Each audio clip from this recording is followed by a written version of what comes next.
Hi friends, if you're like me, you firmly believe that snow is for looking, not touching. It's cold, it's wet, it's gross. Or you're a photographer that wants to talk about doing bokeh panoramas. That sounds like we should talk. So I was introduced to the idea of a Brenizer method or a bokeh panorama by Ryan Brenizer, who is the wedding photographer that popularized it back in like 2009, 2010, but they're really cool. And the reason that bokeh panoramas or Brenizer method images are different from regular panoramas is because the intention of them is not just to make a panorama, but to make a panorama that increases your depth of field or reduces your depth of field, So basically I can take a lens like this 85mm 1.2, take images at 1.2 and stitch them together and create an image that's closer to a 50mm 0.90 or 0.75. I'm not going to do the math, but there is, I think, a calculator somewhere where you can figure out exactly what that is. That is the point of a bokeh panorama. It is a regular panorama that you are taking with locked focus in order to create an image with a lot of bokeh. What's really cool about these is that you can get a lot of really interesting textures in the background, and oh my god, doing it with lights is dreamy. I was looking through all my sources and I was like, how do I not have more examples of it with lights? I just don't. But I am going to show you how I make them, how you can stitch them together using Lightroom, and for this, I brought in my lovely assistant, Sam. Ready? Yeah. Okay. I think that'll be nice. Okay, stop right there. Cool. I'm going to use your body to cover up the thing in the background. So can you take a tiny step over to your left? Perfect. All right. So this is going to be the 50mm version at f1.2. So my settings are ISO L, 1/25 of a second, f1.2. I'm going to take this photo. All right. And then I am going to switch to the 85 because you want a longer lens when you're doing bokeh panoramas, and it's going to give the illusion of being a wider lens, so the end result is going to end up being something closer to a 50 or 35. One of the reasons that you want to use a wider lens is because it minimizes the distortion whenever you're stitching it together in post. So I'm going to be about the same distance away that I was earlier, and my aim is for me to crop. Yes, you will have to hold still for the duration of this, but I'll let you know when you can move. So ideally I want to do like 12 images at least. So I'm going to have you, yep, just look cute. Very cute. All right. Can you actually fix that one little strand of hair that popped down? Yup. Looking good. Okay. And I'm going to have you hold still. 1, 2, 3. And one thing that's really, really important is once you set focus, you need to not refocus it. So you want to hit your focus lock. All right, I did your body. You can relax, but don't move. And I'm just going to do a little circle around his body. And I tend to overshoot, especially in the corners, trying to make sure that I get everything. Cool. I just took a bunch. Hopefully something was in focus. I don't know. Hopefully you can see that. Okay, this is the second setup that we have.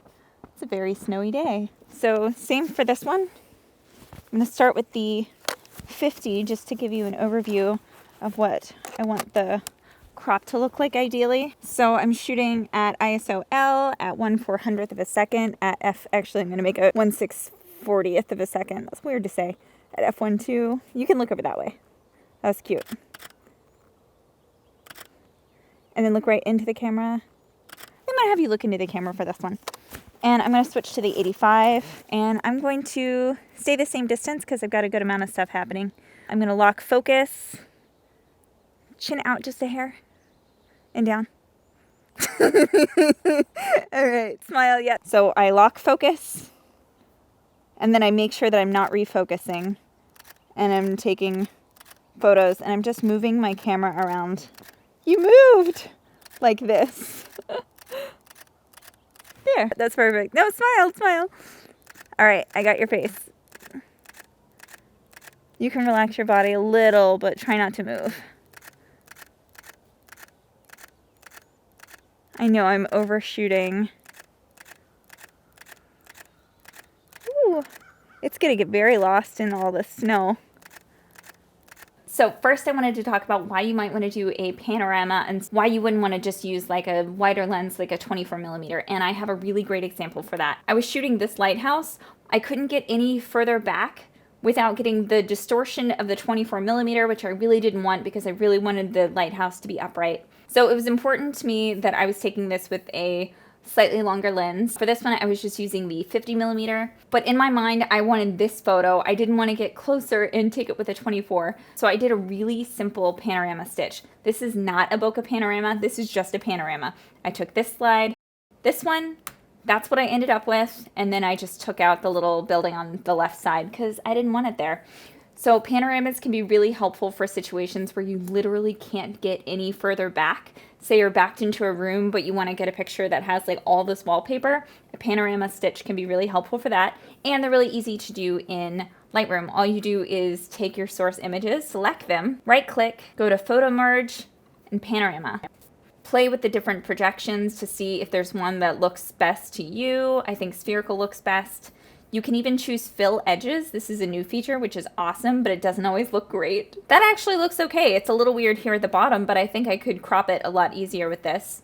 And then I am just going to hit merge. So this is the end result that I just got from merging those files. This is what I ultimately ended up delivering to my clients. But again, this is just a panorama. What goes into a bokeh panorama is a little bit different because you're likely going to be changing your composition quite a bit. And for a traditional bokeh panorama, you probably want to be shooting with at least a 50mm, but I recommend shooting a lot longer, like an 85. And I'm going to show you why in these comparisons. So I took these images of Sam to give you an idea of what it would look like with a 51.2. And then I took these images with the 85 at 1.2, where I went all the way around. And I'm going to stitch those together and see what we end up with. So I'm going to select all of those, and I definitely overshoot. I take way too many. The ideal is taking like 12 images, and I'm always like, no, but I want to make sure that I'm including this little bit here. So I am going to go to photo merge and panorama. The more images you take, the more likely that it's not going to be able to use some of the images for it to be confused about it, for there to be more distortion, and it just might not work. There is another program that you can use if Lightroom is giving you poop called Autopano Giga, but I don't know that they're even making it anymore, but I'm sure there are other panorama softwares out there that I just haven't used. But for the most part, whenever this doesn't work, I just take out a couple images from the outside that I feel like might be causing the confusion, and I try again. So it's saying that only one of the 44 images is too much, were unable to be merged, but this is what we ended up with. I'm going to change my projection just to see if any of them look better or cooler. It literally wasn't able to do perspective at all, so I'm going to go back to spherical. Hit fill edges and merge. So I really wanted to show you guys the difference between taking an image with an 85mm at f1.2, which is what this image is. The 1.2 has really beautiful bokeh, but I took a ton of images here, and all of these stitched together made this giant panorama, which looks almost surreal with the amount of bokeh that appears in it. One thing that can be kind of unfortunate is that sometimes it creates weird distortions, so it's something to be mindful of and look out for. But the amount of bokeh that you get in this looks so surreal. This looks like it could be a 24mm f.6 or something. The depth of field is just so shallow. But I ended up creating two different images out of this because this was nice, but it was also really far away. This was using just about 12 images around them. So this is still a bokeh panorama, and you can see the difference of this bokeh panorama compared to the 85. You can see that the bokeh is just so much larger in the background, and so that's really what you're doing whenever you're doing a bokeh panorama. You're just trying to create even more shallow depth of field. I did the same thing here in the forest. I like to try to make sure that I'm cropping people kind of here at first, and then I try to take supporting images around it. I really want to do something that was long in this image, so I didn't have an exact idea of what the aspect ratio was going to look like. I was just guessing. This is what it ended up looking like, and I did go into liquify, and I just made his legs a little longer and shrunk his head down, just because there is weird distortion that happens sometimes when you're putting these together.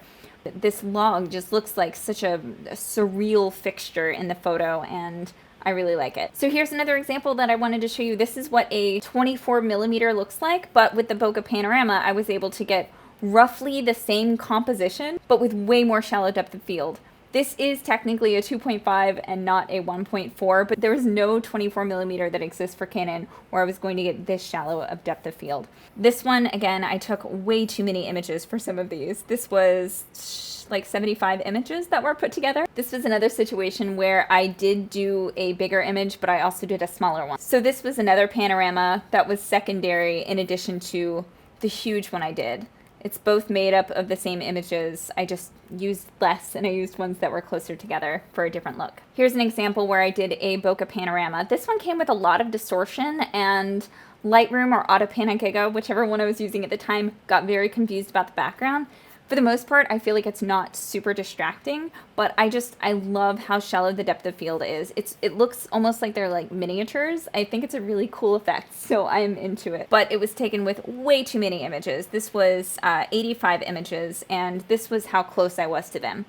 This image was actually taken like this because I wasn't able to back up any further. And if you're worried about having your clients stand still for too long, or if you feel like they're going to move, or if you want to do an action shot, because none of these have been action shots at all, one thing that you can do is try to get everything in one frame, but the bokeh is going to be less pronounced. Even though I'm shooting with an 85mm, it just looks like I'm shooting with a 24mm lens because I wasn't close enough to them when I was taking the original source images. So this is the first pane. You could potentially get an action picture in that first pane and then just take source images around where they were and end up with something like this. This one's comprised of 17 images. But for the most part, whenever I'm trying to do a bokeh panorama, I'm just trying to go all in and get as shallow a depth of field as possible. We're going to look at one more example of Sam. So this was taken with a 50mm at 1.2. And I took all of these images, so I'm going to see if Lightroom can stitch all of those together for me. Again, I'm just going to go to Photo Merge, Panorama. My computer's super mad at me because it's trying to merge a new panorama while also creating the previous panorama of Sam. One of the things that could make this go a lot faster is if I fully edited the images and I tried to merge the JPEGs. But one of the things that's so cool about merging the raw files is that it retains the raw data. So I'll be able to take that giant image and make raw adjustments on these new photos. So it's really cool, but it takes forever sometimes. And a lot of that is just my fault because I take way too many images. So this is what it came up for this one. It looks pretty good. I'm gonna see if it can fill the edges. There are a lot of gaps in there. It gets a little wonky in places, but it does the job. I'm gonna hit merge and then I'm gonna leave my computer alone because it's so mad at me right now. Everything is stitched. I have the portraits of Sam. I've also taken the liberty of cropping them so that they look like their 50mm counterparts. So this was the original 50mm f1.2 image that I took of Sam. And then I started taking images standing in the exact same place with my 85mm. So it would have been a much more zoomed in version. This is the stitched together panorama. And you can see there's a pretty drastic difference in the bokeh just over his shoulder. If you have stuff that's even further away, obviously it's going to be even blurrier. This is the original 50mm image, and then standing in the exact same place, I grabbed my 85mm shooting at f1.2, and I took this image that got all stitched together. So there's this image versus this image, and you can see how much more blurry the trees are behind you.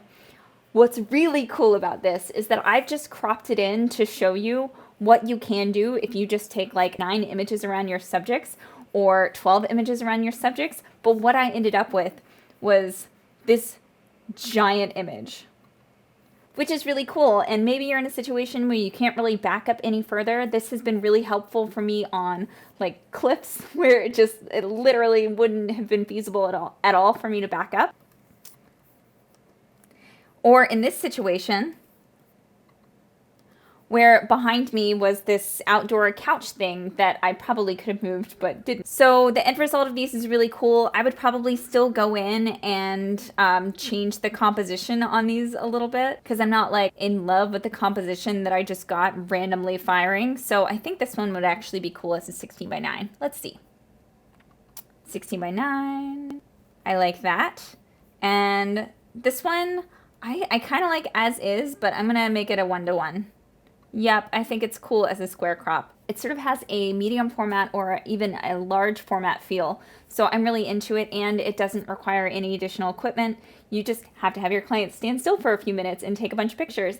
And every time that I've described that I was doing this to clients, they were kind of excited about it. Like if you get excited about an idea and you say what you're gonna do, they'll stand there for a few minutes with it being a little bit awkward. And I think the end result looks really cool. So if you already were aware of this, but maybe you haven't done one in a while, I thought this would be a kind of a nice refresher and just a reminder for you to do something a little bit different.